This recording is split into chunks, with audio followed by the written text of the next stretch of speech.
প্রধানমন্ত্রী তারেক রহমানের প্রতি পূর্ণ আস্থা বিশ্বাস আছে যুক্তরাষ্ট্র। প্রধানমন্ত্রী তারেক রহমানের নেতৃত্বের ওপর যুক্তরাষ্ট্রের পূর্ণ আস্থা রয়েছে বলে জানিয়েছেন দেশটির দক্ষিণ ও মধ্য এশিয়ার বিশেষ দূত সার্জিও গোর।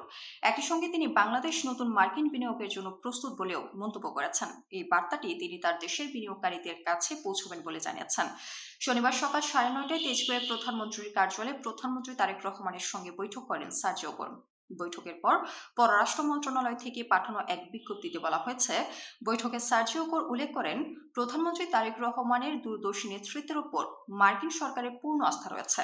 তার নেতৃত্বেই বাংলাদেশ আবার স্থিতিশীলতা ফিরে এসেছে। এই আস্থারই নিদর্শন স্বরূপ যুক্তরাষ্ট্র বাংলাদেশের ক্ষেত্রে তাদের বিদ্যমান ভ্রমণ সতর্কতা ইতিবাচকভাবে সংশোধন করেছেন। গড় আরও জানান, এই পদক্ষেপটি মার্কিন বিনিয়োগকারীদের কাছে একটি জোরালো বার্তা পৌঁছবে যে বাংলাদেশ এখন নতুন বিনিয়োগের জন্য পুরোপুরি প্রস্তুত। বৈঠকে রোহিঙ্গা সংকট নিয়েও আলোচনা হয়। এর আগে কক্সবাজারে রোহিঙ্গা ক্যাম্প পরিদর্শনের অভিজ্ঞতা তুলে ধরে সার্জিও গোর রোহিঙ্গা শরণার্থীদের আশ্রয় দেওয়া এবং মানবিক সহায়তা অব্যাহত রাখার জন্য বাংলাদেশ সরকার ও জনগণের প্রশংসা করেন। প্রধানমন্ত্রী তারেক রহমান বলেন, রোহিঙ্গা সংকটে আন্তর্জাতিক সহায়তার অর্ধেকের বেশি যুক্তরাষ্ট্র থেকে আসে। এজন্য তিনি যুক্তরাষ্ট্র সরকার ও জনগণের প্রতি কৃতজ্ঞতা প্রকাশ করেন। রোহিঙ্গা সংকটের টেকসই ও রাজনৈতিক সমাধানের প্রয়োজনীয়তার উপর গুরুত্ব আরোপ করেন সার্জিও গোর। যুক্তরাষ্ট্রের ফুড অ্যান্ড ড্রাগ অ্যাডমিনিস্ট্রেশনের সঙ্গে সহযোগিতার মাধ্যমে বাংলাদেশে পরীক্ষামূলক কার্যক্রম পুনরায় চালুর বিষয়ে দুই পক্ষ একসঙ্গে কাজ করার বিষয়ে একমত হয়। এ সময় প্রধানমন্ত্রী বাংলাদেশে আরও বেশি মার্কিন বিনিয়োগের আহ্বান জানান। বিশেষ করে সোয়াবিন, তুলা, গমসহ কৃষি পণ্যের গুদামজাতকরণ ও সরবরাহ ব্যবস্থাপনায় যুক্তরাষ্ট্রের বিনিয়োগের প্রস্তাব দেন তিনি। প্রধানমন্ত্রী বলেন, এসব খাতে বিনিয়োগ বাংলাদেশের শক্তিশালী ও প্রতিযোগিতামূলক সরবরাহ ব্যবস্থা গড়ে তুলতে সহায়তা করবে।